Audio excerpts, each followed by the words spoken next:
Bonsoir à toutes et à tous et ravi de vous retrouver comme tous les soirs sur Médien TV dans 60 minutes pour comprendre. Pendant 60 minutes, nous allons essayer de décrypter pour vous ce qui fait l'actualité nationale et internationale. N'hésitez pas à réagir. Vous le savez, comme tous les soirs, sur les réseaux sociaux, sur la page Facebook de Médien TV ou sur le compte Twitter de l'émission, sur le hashtag 60MPC. Vos questions et vos réactions nous permettront d'alimenter notre discussion de ce soir avec les invités qui ont accepté d'être sur le plateau. Monsieur Hani Abou Salah, vous êtes représentant de la communauté syrienne au Maroc. Merci d'avoir répondu à notre invitation. Abdelhafid Oualalou, vice-président de l'IMRI, l'Institut marocain des relations internationales. Et Abdelhamid Ben Khattab, professeur de sciences politiques à la faculté de droit Rabat Agdal. Merci messieurs d'être avec nous ce soir. Hier, mardi 23 février, Bachar al-Assad a donné son accord à la proposition américano-russe de cessez-le-feu en Syrie, l'opposition l'ayant accepté sous condition quelques jours auparavant. Cet accord vient après une série d'échecs, notamment celui du dialogue intersyrien à Genève. L'entrée en vigueur de la trêve, prévue pour ce vendredi, pourrait cependant être entravée car elle n'implique pas les groupes djihadistes présents dans la région, comme le groupe État islamique et le front Al-Nosra. Ce qui nous permet de revenir ce soir sur la situation d'un pays où tous les acteurs de l'échiquier géopolitique mondial sont impliqués. Que veut dire ce cessez-le-feu? Comment l'opposition syrienne pourrait-elle en profiter? Pourquoi les Américains et les Russes ont-ils insisté sur la conclusion de cet accord? Et quelles seraient les retombées sur les groupes terroristes présents dans la région? Cessez-le-feu en Syrie, va-t-on vers une issue? Ça sera le titre de l'émission de ce soir. Messieurs, vous le savez, dès qu'on s'attaque au sujet de la Syrie, c'est très difficile de comprendre ce qui se passe là-bas. On va en profiter ce soir pour revenir sur la situation aujourd'hui, faire un bilan des frappes qui ont été menées à la fois par la coalition et par l'armée russe qui soutient l'armée régulière de Bachar el-Assad. Mais commençons par ce cessez-le-feu qui a été annoncé. Est-ce que ce cessez-le-feu était prévisible, Sioulalou? Bonsoir. Tout d'abord, effectivement, ce cessez-le-feu qui a été décidé le week-end dernier par les deux ministres des Affaires étrangères, John Kerry, Sergei Lavrov, les deux ministres des Affaires étrangères, Russie et États-Unis, vient après la réunion de Munich, qui était une réunion de contact. C'était le 12 février, et à laquelle tout le monde a participé. Et comme ordre du jour, c'était l'arrêt des violences, une trêve, disons, provisoire, pour amener l'aide humanitaire aux civils et aussi dans les villages et villes encerclés par les armées. Effectivement, ce cessez-le-feu nous donne quand même un espoir. Il faut le dire, tout le monde souhaite l'arrêt de ces violences, puisque déjà le bilan est très lourd. Et vraiment, c'est un cauchemar. Vraiment, c'est horrible quand on voit ça à la télévision. Des villes, des villages détruits, 260 000 morts, des centaines de milliers de blessés, 20 millions de réfugiés, dont 12 qui sont déplacés à l'intérieur de la Syrie, dont 6 millions d'enfants, des réfugiés en Jordanie, en Turquie, un peu partout, même au Maroc. Et je pense qu'il était temps d'arrêter cette violence. Il était temps de trouver une solution politique, puisque tout le monde maintenant est d'accord et convaincu pour que la solution du cauchemar syrien, c'est une solution politique. Avec ou sans Bachar, c'est le débat qu'on aura. Alors justement, on va voir, est-ce que la politique a encore sa place, notamment lorsqu'on parle de groupes comme le groupe de l'État islamique, comme le Front Al-Nosra? C'est toute la question est là finalement dans ce cessez-le-feu, dans cet accord qui n'implique pas, et Poutine a été clair qu'il ne voudra jamais discuter avec des gens comme avec des terroristes. Oui, votre avis sur ce cessez-le-feu? Oui, on sait très bien que la Syrie était un champ de bataille par procuration, donc il y avait de superpuissances qui étaient présentes. Il y a aussi les puissances régionales qui interviennent massivement. Et alors, à un moment donné, le jeu échappe à tout le monde, puisque tout le monde y est mêlé, d'accord? Même les Syriens ne se retrouvent plus dans cette poudrière qui est la poudrière syrienne. À un moment donné, bon, les Américains et les Russes devaient trouver une issue à ce conflit, puisqu'ils sont responsables dans une grande partie de ce drame. Et on sait très bien que dans ce genre de bataille, il n'y a ni perdant ni gagnant. Et à un moment donné, c'est la raison qui s'impose, la raison de win-win, c'est-à-dire tout le monde devrait sortir gagnant de ce drame. Évidemment, maintenant, on doit se demander, est-ce que ce cessez-le-feu était prévisible? Je dis oui. Parce que les tractations entre Américains et Russes, ça date plus d'une année maintenant. Et il n'y avait pas de base sur laquelle les Américains et les Russes pouvaient s'entendre, puisque les Américains voulaient le départ de Bachar al-Assad. Les Russes voulaient le garder. Ben, il fallait chercher une autre, un autre sujet qui fera l'accord des deux. Et c'était quoi, en fin de compte? C'était justement l'arsenal bactériologique et chimique de Bachar. Et c'est ça qui a fait, en fin de compte, qui a donné la possibilité aux deux grandes puissances de trouver une issue à ce problème. Maintenant, Bachar al-Assad a saisi immédiatement l'occasion et a accepté de mettre son arsenal chimique et bactériologique sous contrôle des Nations Unies via les Russes. Et c'est déjà une grande issue par rapport, parce qu'il fallait trouver une issue. Bachar ou sans Bachar, là, on va détourner un peu les regards. Au lieu de parler de Bachar, on va parler de l'arsenal bactériologique. Et là, on a trouvé donc une issue qui est probablement une bonne issue selon ma propre vision. Donc, si jamais les Turcs arrivent, parce que les Turcs jouent un rôle prépondérant dans ce conflit, et les groupes armés qui s'infiltrent en Russie par des milliers passent généralement par le territoire turc. Maintenant, si la Turquie accepte de composer avec le régime Bachar al-Assad, et on sait que la Turquie est un opposant farouche de Bachar, il veut coûte que coûte le départ de ce dernier. Si jamais ils acceptent que Bachar reste et qu'il soit une partie de la solution, et qu'il fera partie de la solution finale, je crois qu'on arriverait à un armistice, c'est-à-dire on y reviendra pour voir un peu clair. Annie Abou Salah, vous représentez la communauté syrienne au Maroc. Merci d'être avec nous ce soir. C'est la première fois qu'on a justement une personne qui va nous permettre justement de mieux comprendre ce qui se passe sur le terrain. On est toujours très loin en train d'analyser les choses pour savoir exactement comment ça fonctionne. On discutait avant qu'on rentre dans l'émission. C'est vrai qu'on a du mal à visualiser bien comme il faut ce qui est en train de se passer. On parlera aussi des attentats qui ont eu lieu à Damas. Une horreur absolue, très peu relayée par les médias, vous en conviendrez, plus de 180 morts entre Damas et Homs, on y reviendra, mais vous y croyez à ce cessez-le-feu? Tout à fait non. La réponse est non. Vous allez me permettre, après vous avoir remercié de m'avoir invité, c'est de rafraîchir un peu les mémoires des personnes ici présentes et des chers téléspectateurs en disant que ce qui se passait en Syrie n'était guère une guerre. Ce qui s'est passé en Syrie, c'était un peuple syrien qui est sorti pour la demande d'une dignité et d'une liberté d'un régime qui était autoritaire, qui était dictateur, un régime de tyran, si je me permets de dire, de la famille Assad, père et fils durant plus de 45 ans. Messieurs, ce régime a affronté cette demande de liberté et de dignité avec des manifestations, dirais-je, et pacifiques.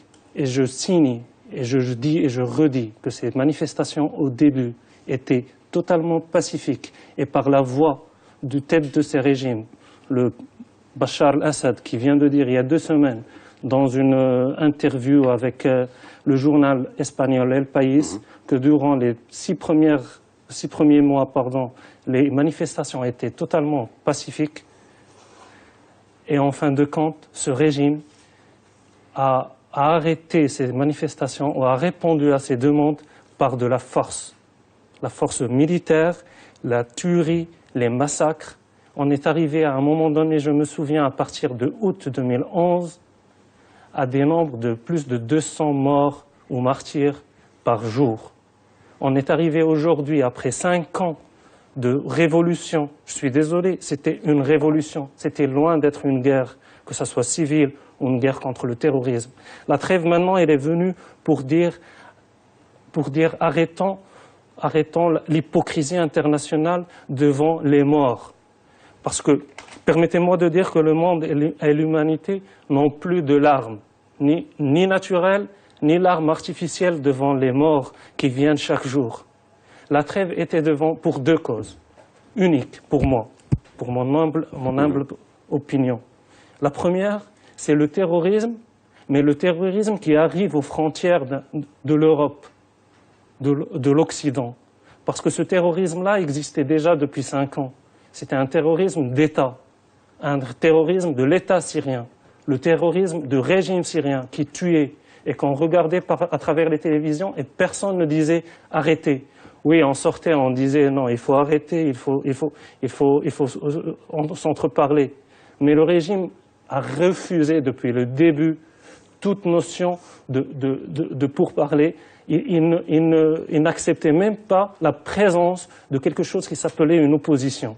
C'est vrai, on parlera peut-être après de l'opposition avec tous ces problèmes pendant 5 ans. Justement, de comprendre, pour que nous qui sommes loin, justement, comprenions, parce que lorsqu'on parle d'opposition, qui sont ces opposants finalement? On a cette opposition, et puis il y a bien sûr toutes les organisations comme le Front al-Nusra, comme le groupe État islamique, mais on reviendra... Si vous oui, je vous laisse finir. Oui, pour finir, c'est que 2 raisons, le terrorisme et le nombre augmenté des réfugiés qui se trouvent maintenant aux frontières avec tous les problèmes pour arriver, les morts, les décédés en route.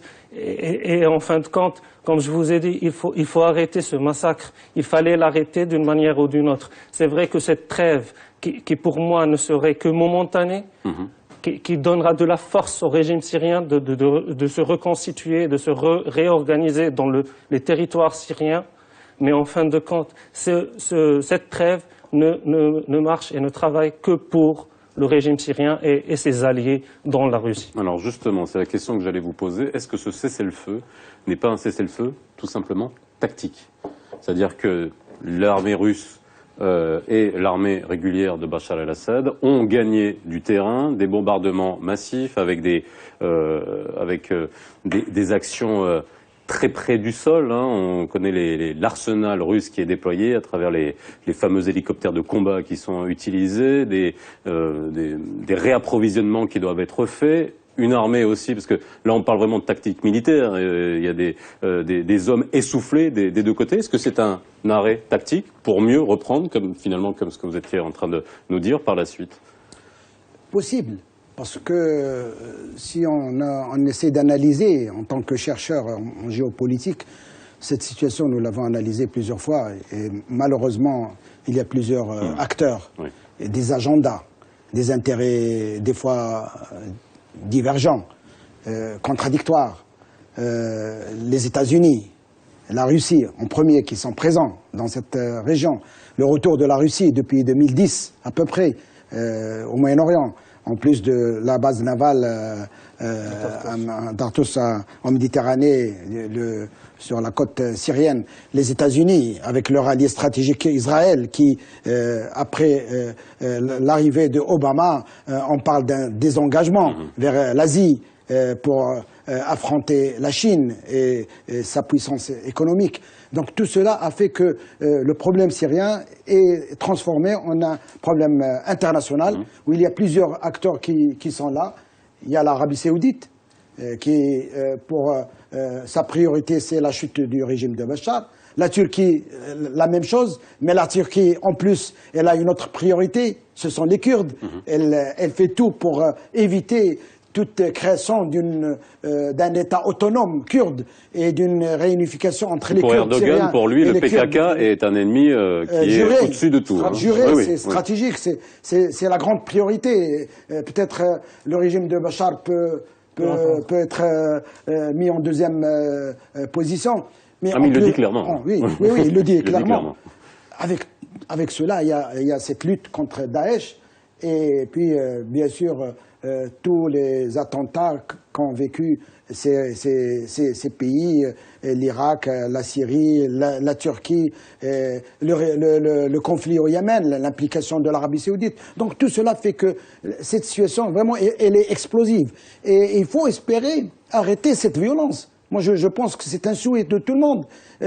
En premier, le peuple syrien qui paie la lourde facture, parce que c'est un drame, c'est une catastrophe humanitaire la plus importante après la fin de la Deuxième Guerre mondiale, avec les statistiques que nous avons. C'est horrible ce que nous regardons, nous, ici au Maroc, à travers les satellites. Vraiment, c'est malheureux de voir cette situation arriver à ce niveau-là. Donc, ces acteurs qui sont présents avec leur arsenal militaire, des intérêts stratégiques des fois divergents, sont arrivés à une première réunion. C'était le 15 octobre 2015 à Vienne, où tout le monde était convié, y compris l'Iran, qui, après l'accord sur le nucléaire avec les États-Unis, a regagné, disons, la table pour discuter de cette situation en Syrie et de voir comment on va régler le problème du régime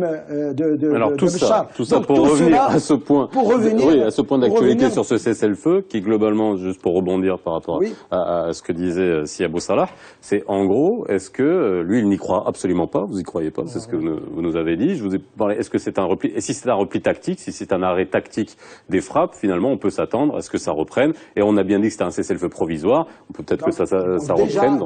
Déjà, monsieur Jean Kéry a parlé d'un plan B. Ça veut dire que on ne croit pas assez à la réussite de ce cessez-le-feu, puisque un plan B, ça veut dire une intervention militaire, des soldats vraiment qui vont intervenir. Peut-être l'Arabie Saoudite a déjà commencé avec la Turquie dans une certaine alliance. Elle a déjà envoyé des bombardiers qui sont là, qui sont présents au niveau de la Turquie, et peut-être une intervention militaire directe sur le sol syrien pour en finir avec cette situation et peut-être en finir avec le terrorisme dans cette région. Bien sûr, l'opposition syrienne a dit oui, à condition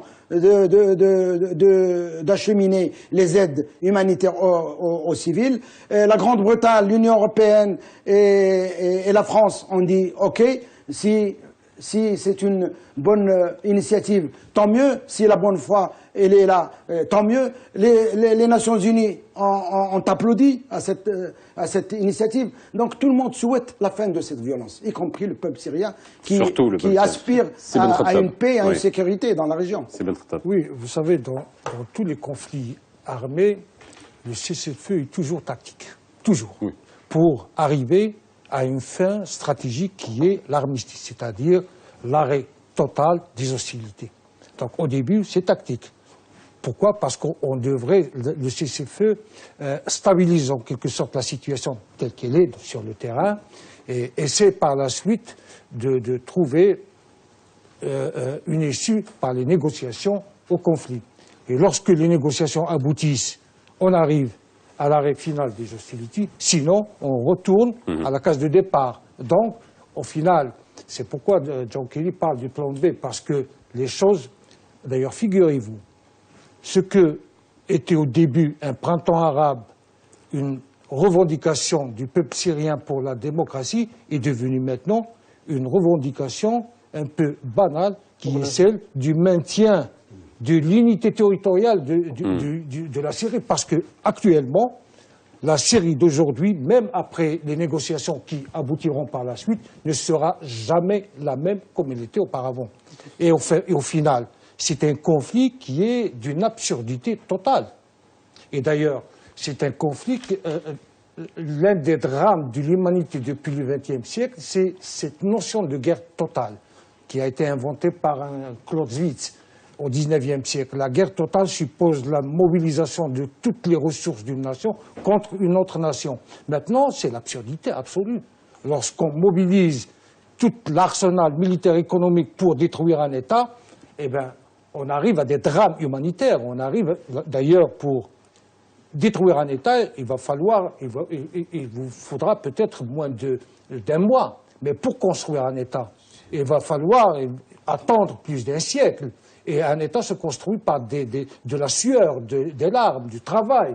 Et maintenant, après tout ce drame-là, comment construire la Syrie? Et d'ailleurs, les Américains et les Russes attendent une chose, ils sont les gagnants dans ce conflit. Ils sont les grands gagnants de ce conflit parce qu'après la trêve et après l'armistice viendra les contrats, la signature de contrats pour rebâtir, pour reconstruire la Syrie qui est totalement détruite. Et alors, pour construire la Syrie de nouveau, combien il va falloir de temps et d'argent? Un siècle. Au moins 50 ans. Construire l'édifice d'un État, ça coûte 50 ans. Mais construire la confiance dans cet État qui est construit, il va falloir plus de 50 ans. Donc on arrive à un siècle, c'est-à-dire 3 générations en plus.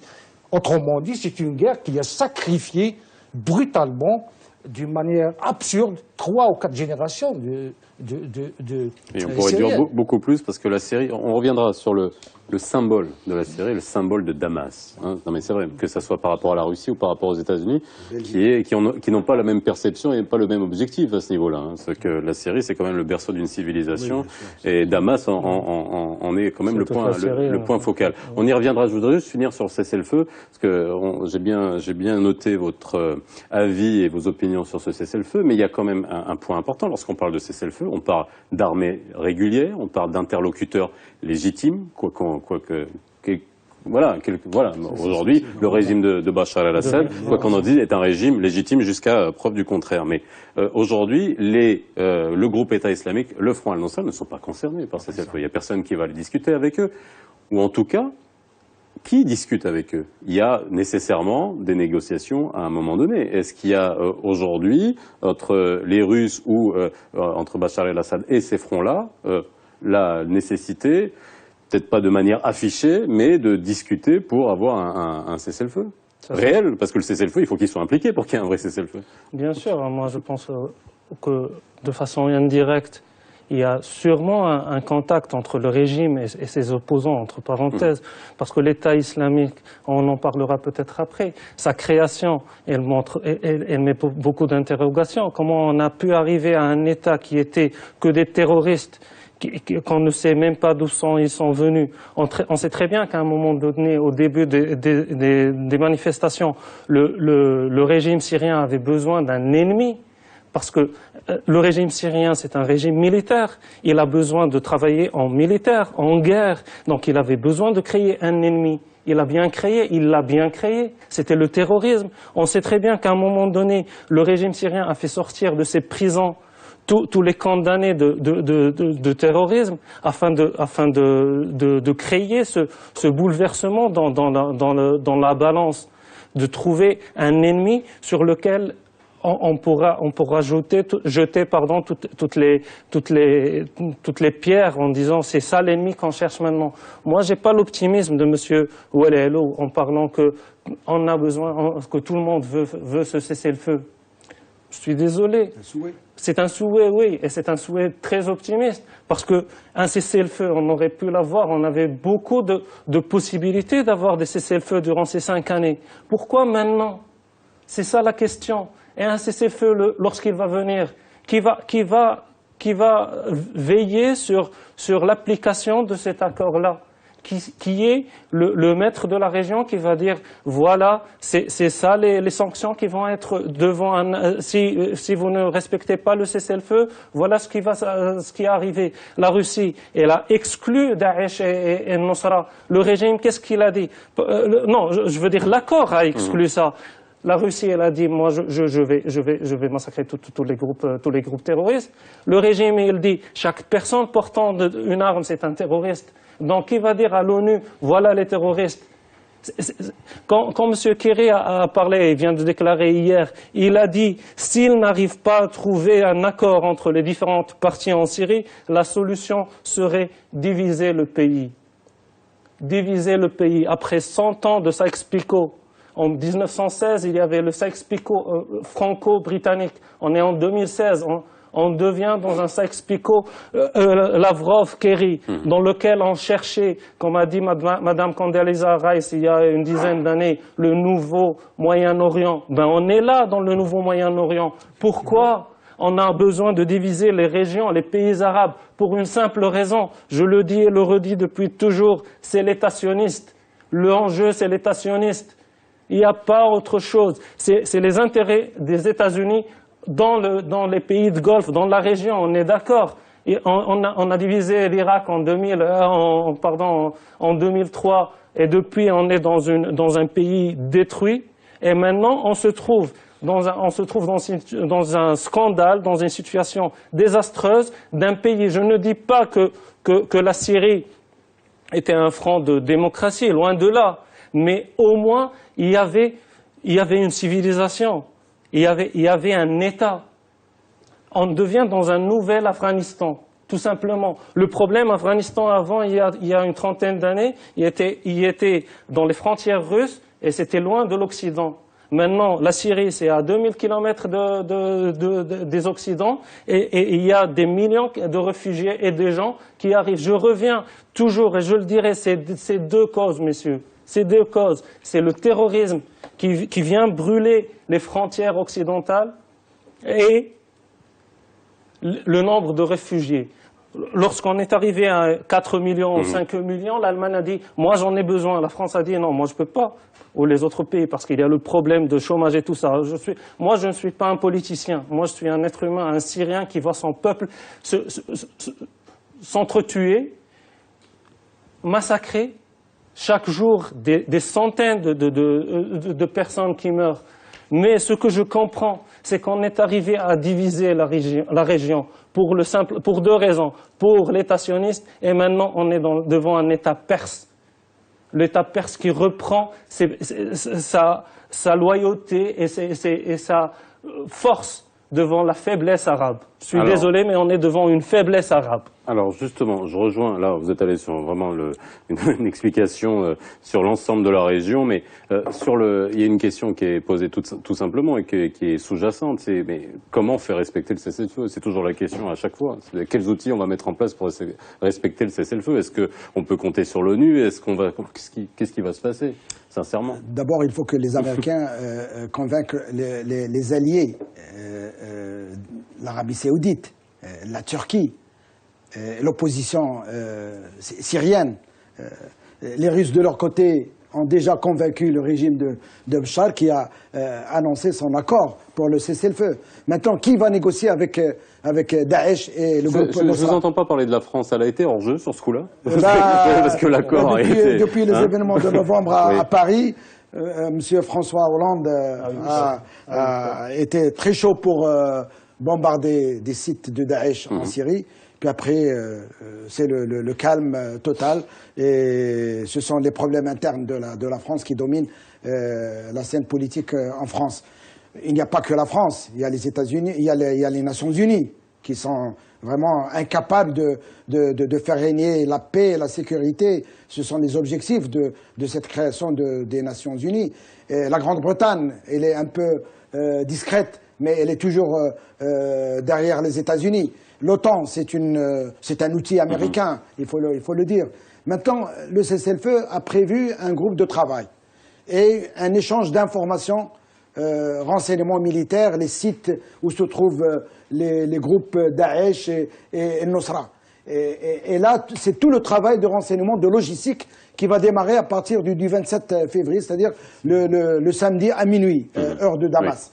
Donc là, on va juger sur les actes et non pas sur les paroles. Et déjà, comme on avait dit, il y a un plan B. Ça veut dire que tout le monde est d'accord pour ce cessez-le-feu. Je vous comprends. Vous voulez la paix, vous voulez la démocratie, vous voulez la liberté pour ce peuple syrien. Nous aussi, au Maroc, nous sommes solidaires avec ce peuple syrien. Nous voulons la sécurité, nous voulons la paix, nous voulons la justice pour ce peuple palestinien. Et vous avez raison de dire que la question palestinienne est une question centrale, puisque qui en profite de cette situation? C'est Israël. Israël, elle a maintenant devant elle des pays voisins qui sont affaiblis, qui sont détruits. Et c'est malheureux de voir Alep. Alep, c'est une ville comme Fès. C'est une ville historique, un patrimoine universel, avec ses bazars, avec son artisanat, avec ses coutumes, ses traditions. Alep, elle a été complètement détruite, d'après ce qu'on voit sur les écrans. Je vous avais parlé de Damas. J'avais l'occasion de visiter Damas 2 ou 3 fois. Mais vraiment, c'est une ville historique, culturelle, de civilisation, vraiment un grand patrimoine. Regardez maintenant ce que devient Alep. Damas, Homs et les autres villes de... C'est vraiment une catastrophe humanitaire. Et je comprends notre ami syrien qui aspire à une démocratie et à une liberté, mais aussi à la paix. Et nous voulons la paix aussi. Alors, on refait une petite pause et on reviendra sur Sibn Khattab.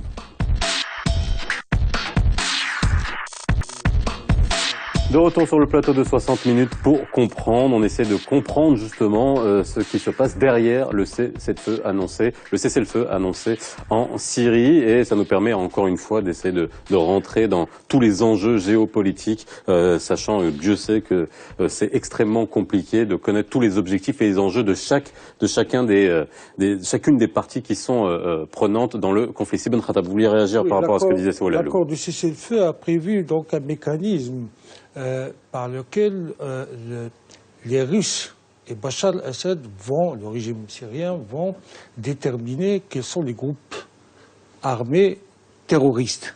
C'est-à-dire qu'ils se sont arrogés le droit de définir quels sont les groupes terroristes qu'on doit combattre. Et justement là, on entre dans une phase de priorisation des groupes qui sont les plus dangereux pour la communauté internationale. Et on est arrivé au point que Daesh était numéro 1.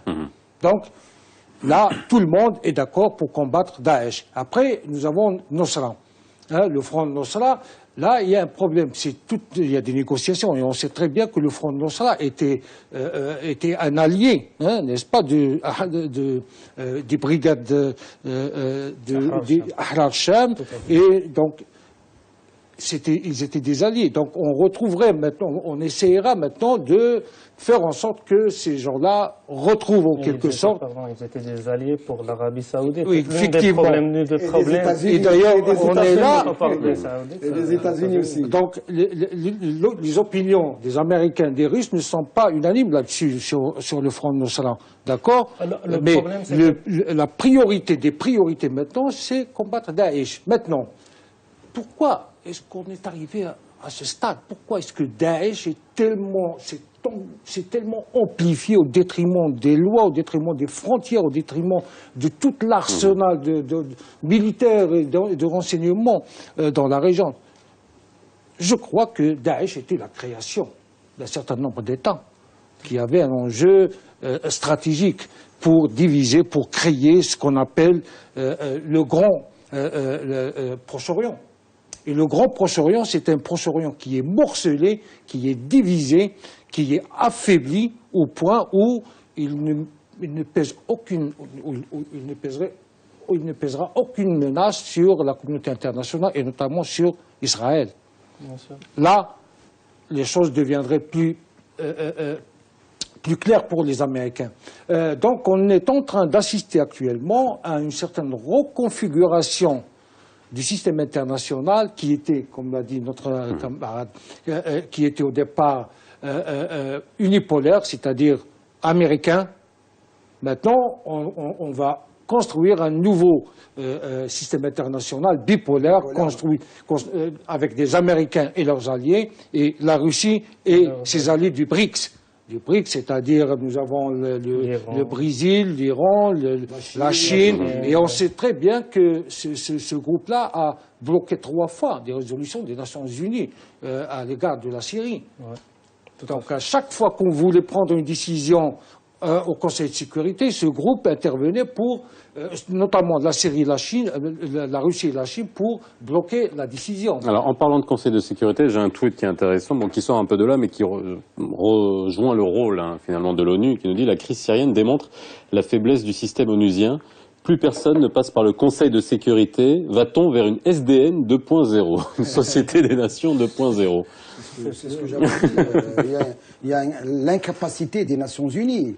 Alors que, bon, elle a montré sa force pendant l'invasion de l'Irak en 2003, puisque le Conseil de sécurité, pendant 10 ans, a produit des résolutions qui ont été appliquées à la lettre, avec des délais pour Saddam de 5 jours, de 10 jours, on s'en souvient. Et là, ça a été l'intervention en mars 2003 en Irak, et le résultat, c'est le chaos. le chaos en Irak, alors que l'Irak, c'était la deuxième puissance militaire et économique dans la région, après Israël. Donc, c'est toute la recomposition, comme nous l'avons dit, de ce champ qui est là, cet espace du Moyen-Orient, et le cessez-le-feu signé entre les deux puissances, États-Unis et Russie, montre bien qu'on est maintenant devant un autre monde bipolaire, nouvelle édition, comme on dit, avec bien sûr des alliés et des agendas et des intérêts stratégiques en fonction des événements que vit cette région. Bien sûr, le retour de l'Iran est très important. L'Iran était catalogué sur l'axe du mal avec la Corée du Nord et les groupes terroristes. Maintenant, l'Iran est devenu un facteur incontournable dans la région. Et l'Iran est présent. L'Iran, une puissance pétrolière, militaire. L'Iran maintenant, après la levée des sanctions, va attirer des investissements importants des États-Unis, mais aussi de l'Europe. L'Iran, avec son arsenal militaire, est une force militaire très importante dans la région, d'où sa présence du côté de Béchar, mais aussi au Yémen. Il ne faut pas oublier aussi la question du Yémen, où l'Arabie saoudite est partagée entre le Yémen et la lutte contre le terrorisme. Laissez-en un peu pour d'autres émissions, parce qu'il faut qu'on comprenne exactement tout ce qui se passe dans la région. Mais c'est toute la complexité de cette situation. Alors je vous fais réagir. Ensuite, il faudrait quand même parler du fait que Bachar al-Assad, dans la foulée, a annoncé la tenue d'élections législatives dans 2 mois. Voilà. Alors ça, c'est une vraie question pour savoir ce qui se prépare derrière ça. Avant de parler de cette comédie, si j'ose dire, revenons, on parle depuis tout à l'heure de Daesh et de Nusra.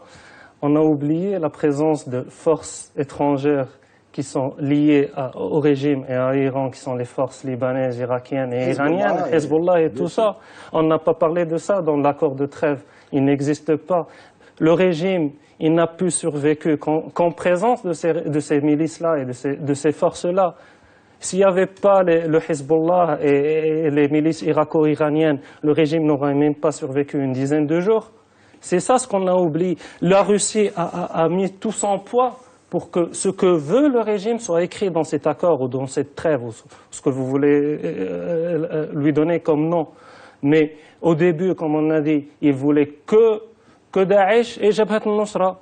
Mais l'Arabie Saoudite et la Turquie, Jabhat al-Nusra, on est arrivé, on parle de Daesh. C'est une pensée wahhabiste. Absolument. Daesh, c'est le wahhabisme en personne. On est arrivé dans la Syrie, que vous connaissez selon ce que vous avez dit, où l'islam était tolérant, l'islam était accepté, c'était un islam pacifique, on n'avait pas de problème de femme, ou une femme qui ne conduit pas, ou je ne sais quoi. Et en fin de compte, vient la Saoudie avec toute son histoire wahhabiste et venir demander de la démocratie au nom du peuple. C'est ça le comble qu'on est arrivé. Est-ce que la Saoudie a le droit de parler de démocratie pour qu'elle vienne nous dicter la démocratie en Syrie? Je suis totalement contre. Mais le problème, c'est que personne ne s'est arrêté, n'a arrêté le massacre, je le dis et le redis, n'a arrêté le massacre de Bachar al-Assad. On lui a permis de faire, on ne parlait que des lignes rouges. Mais Bachar al-Assad, il ne connaissait pas de lignes rouges. On est plus ou moins. Je crois que la poudrière syrienne, en fin de compte, était une occasion pour le régime, pour Poutine, notamment pour la Russie, de se trouver une place sur l'échiquier international. Et on sait très bien que la Russie a été en quelque sorte écartée, évincée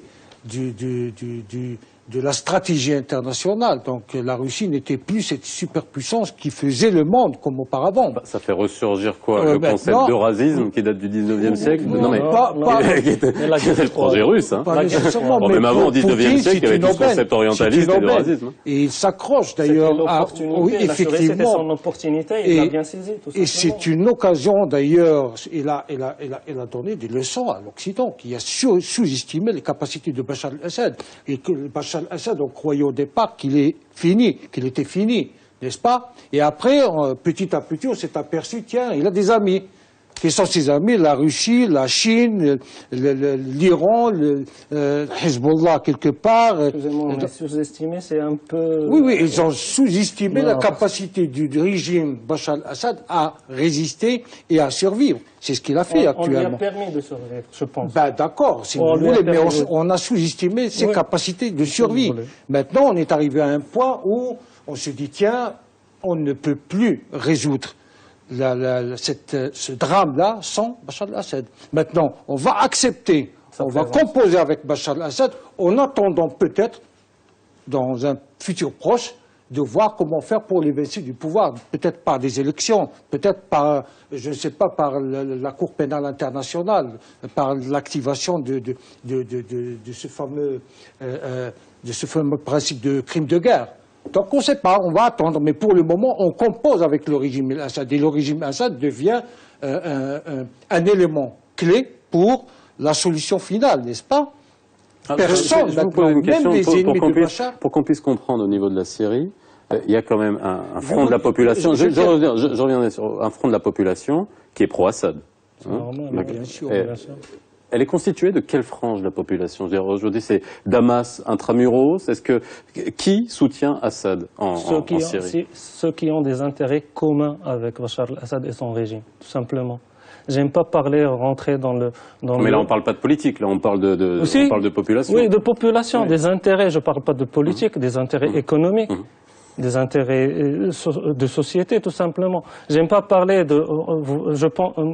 j'aime pas parler de division Non. religieuse en Syrie. Ça n'existait pas. La Syrie, on a vécu pendant 14 siècles avec une harmonie totale dans le pays. On ne se connaissait pas, on ne se définissait pas en tant que sunnite, chiite, druze, je sais pas quoi. Ça n'existait pas. Syrien. Parce qu'il n'y avait pas de démocratie. Donc Non, l'identité non, dans un régime excusez-moi, dictatorial, non. il est effacé. Non, je suis désolé, excusez-moi. Le régime syrien, il ne date que de 40 ans. Eh ben, la Syrie existe depuis des siècles. Damas et Alep, ce sont les premières villes qui existent sur Terre. C'est la première ville qui a été construite sur Terre, c'est Alep. Donc, en Syrie, on se présentait pas comme étant bonjour, je suis sunnite, non, bonjour, je suis chiite. Ça n'existait pas. Mais ça, c'est la division. Et, maintenant, on n'est plus devant l'ennemi sioniste. On est devant l'ennemi arabo-arabe, musulman-musulman. Sunnite, chiite, c'est là. La constitution des pro-Assad, c'est de toutes les parties religieuses. C'est des sunnites, des kurdes, des druzes, que ce soit dans l'armée, que ce soit dans l'économie. Bachar al-Assad, comment a survécu? Halab est resté pendant 2 ans sans rentrer dans les manifestations. Je me souviens très bien, jusqu'à fin 2012, début 2013, il n'y avait pas une personne qui pouvait. C'est vrai, il y a l'embargo de dictature, de tout ce que vous voulez, pour respirer en Syrie, c'était impossible. C'est le parti unique, on parlait tout à l'heure avant de commencer, c'est le parti unique, la personne unique et tout. Il n'y avait qu'un seul parti et qu'une seule. Donc pour sortir et dire non, c'était impossible. Donc, Halab, qui est resté silencieuse entre parenthèses parce qu'il y avait les forces et la force du régime qui arrêtait tout, et enfin, quand elle est sortie, ben, il l'a puni. Le régime a puni Halab en détruisant Halab. Le régime le disait, franchement, le régime disait moi ou le déluge, moi ou rien. Moi, je suis resté régnant pendant 40 ans, donc si je m'en vais, il n'y aura plus de Syrie. Je pense que pour répondre à votre question, il est utile de rappeler un peu l'histoire dans cette région aussi, puisque le mandat britannique régnait sur la Syrie, le Liban, la Palestine qui faisait partie de la Syrie, de la France, pardon, le mandat britannique après sur la Palestine. Donc il y avait cette présence française et britannique dans la région, et le régime d'Al-Assad, père et fils maintenant, c'est un régime militaire. C'est un régime qui est basé sur un parti unique, le Ba'ath Souri, connu comme le Ba'ath irakien par ses services secrets, par son ancrage dans la population et par la domination de l'économie nationale. Béchar a su, comme son père, de protéger les minorités. C'est pour cela que les Alaouites, les Druzes, les Kurdes, tout le monde était protégé par ce régime. Donc il y avait une certaine cohésion, comme à la Yougoslave, il y avait une certaine cohésion entre les différentes entités qui font la Syrie. Maintenant, Béchar a trouvé un allié fidèle, c'est la Russie. Ce n'est pas la même chose du côté Arabie Saoudite et États-Unis. Après l'accord nucléaire avec l'Iran, l'Arabie Saoudite était mal à l'aise puisqu'ils ne voyaient pas d'un bon œil cet accord entre les États-Unis et l'Iran. Donc la Russie est devenue l'allié sûr, l'allié fidèle, en plus de sa présence sur la base navale en Méditerranée. Et il ne faut pas oublier que la Russie, après le conflit de l'Ukraine, il ne faut pas l'oublier aussi, c'est toute la stratégie de la région. Les sanctions occidentales, européennes, américaines contre Poutine ont fait que Poutine a réagi et il se trouve du côté syrien un allié sûr et qui a fait son entrée avec force dans cette région. C'est pour cela que quand l'URSS est la Syrie depuis de retour de manière concrète depuis 1972. En plus, je voudrais ajouter aussi que la Russie a pris la leçon de la Libye, puisque en Libye il y avait l'intervention française et britannique, et les Russes disaient qu'on ne peut pas faire la même chose en Syrie. La grande question que posait Poutine, l'après Béchar. Et enfin, on va éliminer le régime de Béchar et qui va être au pouvoir à Damas. Donc c'était la grande question de la Russie et c'est pour cela que la Russie est devenue maintenant un acteur incontournable et c'est ce qui explique le cessez-le-feu, le retour des États-Unis et de la Russie sur la scène politique. Excusez-moi, une phrase qui m'a marqué, c'est quand vous avez dit Bachar al-Assad protège les minorités. Je suis désolé. Je suis désolé. C'est une analyse. Oui, c'est ce qu'on voit dans les médias, c'est ce qu'on veut expliquer aux gens. Bachar al-Assad a joué le jeu de présenter le monstre pour les minorités. Le monstre, c'était voilà le wahhabisme qui va venir vous tuer, tout simplement. Le drame, c'était que se trouver devant une organisation qui refuse l'autre. Et cette organisation s'appelait Daesh. Les minorités, ils sont contre le régime. Tous les Syriens veulent une liberté et une bonne vie. Mais c'est ce qui s'est passé. Ils avaient peur d'être massacrés au nom de wahhabisme. Oui, vous savez, étant donné que le régime Bachar al-Assad était un régime minoritaire, il appartenait à la minorité alaouite. Et donc, il a essayé, nous parlons d'un régime autoritaire, là. Donc, autoritaire, lorsqu'on parle de protection, ce n'est pas une protection démocratique. C'est une protection qui est monnaie, qui est troquée par la fidélité et des services. Donc, on sait très bien cela. Excusez-moi, ça me fait du mal, en tant que Syrien, d'écouter, de dire que le régime était... était minoritaire. On a bien expliqué dans quelle mesure... mais la question, la vraie question... Le vrai problème en Syrie, c'est qu'on a, à un moment donné, les puissances mondiales ont dit au peuple syrien, vous devez choisir entre le diable et son frère. Et après, qu'est-ce qu'on a fait? On a choisi le plus pur de tout cela, c'était la guerre. Et lorsqu'on commence une guerre, c'est facile de commencer une guerre. Mais terminer la guerre, c'est pas toujours évident. C'est difficile. C'est une dynamique c'est une dynamique qui brûle tout. Et c'est une dynamique qui arrive à un point critique où elle dépasse même les acteurs qui l'ont déclenché. Et c'est ce qui est arrivé en Syrie. À un moment donné, les Syriens ont été débordés, tout simplement. Pourquoi? Parce qu'il y avait beaucoup trop d'enjeux pour qu'ils puissent maîtriser eux-mêmes la situation. Maintenant, une issue est devenue presque impossible sans, je dirais, sans Bachar et sans la communauté internationale. Ça, il ne faut pas oublier. Après, le sort de Bachar, c'est pas important, parce qu'on a détruit tout un pays.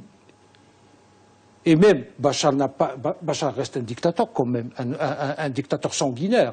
Pour lui, il ne suffit pas du nombre de victimes qu'il a causées. Mais alors, quand Barack Obama pour lui, dit, il veut rester au pouvoir. Je cite Barack Obama qui dit « Nous devons reconnaître qu'après tant de sang versé et de carnage, il ne voilà. peut y avoir un retour au statu quo d'avant la guerre. » Donc quand vous dites « après et après », et après, c'est la solution politique qui doit être négociée. alors, solution politique. On va revenir quand vous avez réagi quand j'ai parlé de l'annonce d'élections législatives par Bachar al-Assad. Vous dites que c'est une comédie, cette annonce d'élections législatives. C'est 2 jours après. Oui, alors l'analyse de Siwa Lalo, ensuite je vous passe la parole. C'est 2 jours après l'annonce de ce Oui. cessez-le-feu le samedi à minuit, ou même le dimanche matin. Donc Bachar a montré sa bonne volonté d'être un démocrate, d'organiser des élections législatives. D'ailleurs, l'Iran aussi, à travers la déclaration du Premier ministre Horani, disait que Bachar, c'est une affaire du peuple syrien. Et personne n'a le droit d'imposer un régime aux Syriens de l'extérieur, comme ça a été fait en Irak ou en Libye ou ailleurs. Donc le régime syrien, c'est une affaire de la souveraineté nationale, du peuple syrien qui doit choisir la nature de ce régime, Bachar ou autre, c'est une affaire interne de la Syrie. Maintenant, comme le problème est internationalisé, bien sûr, la question du régime de Damas est au cœur de la problématique politique, puisque tout le monde maintenant, à commencer par les États-Unis, tout le monde est pour une solution politique. D'ailleurs, dans toutes les guerres, on finit par négocier et avoir une solution politique. On ne peut pas rester comme ça dans une guerre d'une manière éternelle. Donc il faut arriver à cette solution politique. D'ailleurs, ça a été annoncé au mois de septembre dernier lors de l'ouverture de l'Assemblée générale des Nations Unies. À l'époque, déjà, il y avait un projet de résolution déposé par l'Union européenne au niveau du Conseil de sécurité pour une solution politique. Avec ou sans Bachar, ça, ce sont les négociations qui vont le déterminer. Mais il faut arriver à cette situation, disons, normale, en dehors de la guerre, en dehors des violences, arrêter les violences,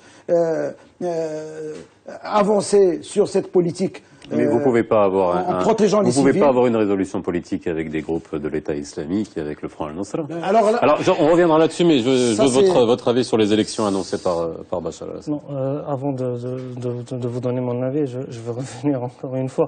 Pour l'ONU, il y a 5 ans... Ça me fait plaisir de discuter avec un Syrien parce que... Le plaisir est partagé, monsieur. Mais pour l'ONU, il y a plus de 5 ans que chaque fois l'ONU invente, si vous voulez, un comité ou une personne. On a vu Debbi, c'était un commissaire arabo-onusien. Il y avait ensuite suivi par M. Kofi Annan. Ensuite, on a invité M. Ibrahimi. Apparemment, on n'invite que, avec tout le respect à leurs personnes, mais des personnes qui ont terminé leur carrière plus ou moins politique, pour trouver une solution pour un peuple qui est en guerre. Mais je ne comprends pas, on est dans avec le 5e représentant onusien, si vous voulez dire, qui cherche, et en fin de compte, à chaque fois quand il arrive, il devient pro quelqu'un. Il n'est pas un élément neutre, on ne trouve pas un élément neutre pour trouver la solution. On a besoin de quelqu'un de neutre. C'est une guerre d'intérêt, tout simplement. Les États-Unis se trouvent dans la Syrie pour ces intérêts qu'on a bien dit que c'était l'État sioniste, et la Russie, comme elle a bien perdu la Libye, elle ne va pas accepter de reperdre un élément très important, comme vous avez dit, une région très stratégique. Donc il a trouvé l'opportunité et il s'y attache. Au début, il n'y a même pas 3 semaines, l'Arabie Saoudite et la Turquie parlaient d'une alliance afin de rentrer de façon militaire en Syrie. Après 2 semaines maintenant, on n'en parle plus. Pourquoi ? Parce que les États-Unis ont dit non. Donc quand les États-Unis disent non, les autres disent à vos ordres. Et le peuple syrien meurt et mourra. Je suis désolé, moi je resterai un pessimiste devant cet accord, parce que c'est ni la première, ni la seconde, ni la énième fois. Pour ce que vous dites d'élections prévues, comment expliquez-vous à des personnes qui étaient censées commencer un processus de paix et de négociation? On était sur table à Genève il y a un mois. Oui. En 27 janvier, on a commencé, on s'est dit, on va parler. Et après un mois, on n'a même pas parlé. Il vient, ce chef d'État, et il dit, je vais faire des élections. Mais excusez-moi, des élections avec qui? Au nom de qui? Où? Les urnes? Où est-ce qu'il va les mettre? Sur des décombres? Sur des maisons détruites? Le peuple syrien qui va faire ces élections, il est où? Qui est le peuple syrien? On devient comme le jour où George W. Bush avait dit « Ceux qui sont avec moi, c'est les biens, et ceux qui sont contre moi, c'est le mal ». Eh bien, c'est la même chose qui fait M. Bachar al-Assad. Je crois que nous sommes là devant une vraie problématique. Une vraie problématique qui essaie de définir, de déterminer avec précision quels sont les acteurs de ce conflit. Et là, on n'arrive pas à déterminer avec précision quels sont les acteurs avec qui on pourrait négocier. Maintenant, on peut être avec ou contre Bachar al-Assad, mais on sait très bien qu'après 5 ans, Bachar al-Assad est là. Voilà. Il faut raisonner quand même de manière un peu réaliste. Maintenant, qu'on arrive à stabiliser la situation, qu'on arrive quand même à arrêter ce bain de sang. Et après, on négocie du sort de Bachar al-Assad et de son régime. Et je crois que le peuple syrien, maintenant, dans la dynamique de guerre, la dynamique de conflit, c'est une dynamique qui dépasse tout le monde. Je le dis, je le répète. C'est une dynamique qui dépasse et Bachar al-Assad et tous les groupes qui se sont entremêlés dans ce conflit. Personne, maintenant, n'a ni la vision, ni la capacité d'agir sur la situation. Et tout le monde se sent en quelque sorte incapable d'agir. Alors, pour sortir de cela, il faut créer au moins une certaine confiance, un processus de confiance, de construction, justement avec les belligérants. Maintenant, si vous n'acceptez, si vous dites non à Bachar al-Assad, c'est que déjà vous avez pris... Mais quel belligérant? Je vous posais la question tout à l'heure. Parce que c'est déjà on a pris position contre Bachar al-Assad. Et Bachar al-Assad, il est là. C'est-à-dire qu'on accepte d'une autre manière que le conflit perdure. Mais excusez-moi, il fallait briser. Bachar al-Assad, il dit non à contrepartie. Il dit, moi, j'ai personne avec qui négocier. Pour moi, il vient de le dire avant-hier, ou je ne sais pas quand, il vient de dire, chaque personne, pour moi, toute l'opposition, c'est des traîtres. Comment on va parler comment va-t-il accepter de parler avec des traîtres? Pour lui, le comité de négociation syrien ou je ne sais quoi, au cours de 5 ans, on a entendu toutes les nominations possibles sur Terre. On est passé du Conseil national, puis de la coalition. Maintenant, on trouve, à chaque fois, il trouvait l'excuse de dire « j'ai pas avec qui négocier ». L'opposition, c'est vrai, il y a de la critique pour l'opposition, je suis d'accord. C'est malheureux. C'est malheureux. Maintenant, si on se met à sa place, oui. Est-ce qu'il a la capacité de déterminer avec précision quels sont les acteurs du conflit? Non, on vous dit non. Bien sûr que non. Il va falloir que d'autres puissances internationales... D'où ma question, je répète encore une fois, lorsque Siwala, vous nous dites il faut un règlement politique. Oui, non mais on vient de voir qu'aujourd'hui, c'est tellement dilué, on a du mal à trouver avec qui négocier. Comment on va avoir une... C'est un processus. Déterminer les acteurs belligérants, c'est un processus à construire à travers les négociations qui vont venir, certainement. D'ailleurs, commençons par le cessez-le-feu. D'ailleurs, la grande difficulté, c'est la situation et le statut de cette opposition syrienne. Tellement divisée depuis sa création. Elle était logée en Turquie, il y avait l'armée libre, ils sont maintenant en Arabie Saoudite, ça discute un peu partout. Est-ce qu'on va négocier avec Bachar ou d'une manière directe ou indirecte? Donc ça n'a pas abouti. Donc il y a un problème de trouver une opposition crédible, unie. Et c'est ça la grande difficulté. Bachar, il a son armée, il a la Russie de son côté, il a sa force de frappe. Les bombardements viennent de partout, tout le monde bombarde la Syrie. Les États-Unis bombardent, la Russie bombarde, Bachar bombarde, les Américains, tout le monde bombarde la Syrie. Et vraiment, c'est dramatique. Donc la première des choses, c'est arrêter ce massacre. Arrêter ce massacre de civils. C'est Abou Salah. Je vous donne le dernier mot parce qu'il nous reste une minute. Il nous reste une minute. J'aurais voulu parler, bien sûr, je l'ai dit en début d'émission, des attentats qui ont touché Damas et Homs, qui ont fait 180 morts. Donc on voit bien que même Damas est touché. Je parlais de symbole au début de l'émission. Je vous donne le dernier mot, c'est Abou Salah, parce qu'après je suis obligé de rendre l'antenne. Bon, dernier mot, c'est, comme on a dit au début, c'est l'espoir pour une paix durable. Mais cette paix, elle ne viendra qu'en arrêtant le régime de ces massacres, en arrêtant la guerre, parce que ce n'était pas une guerre. Il faut trouver une solution radicale.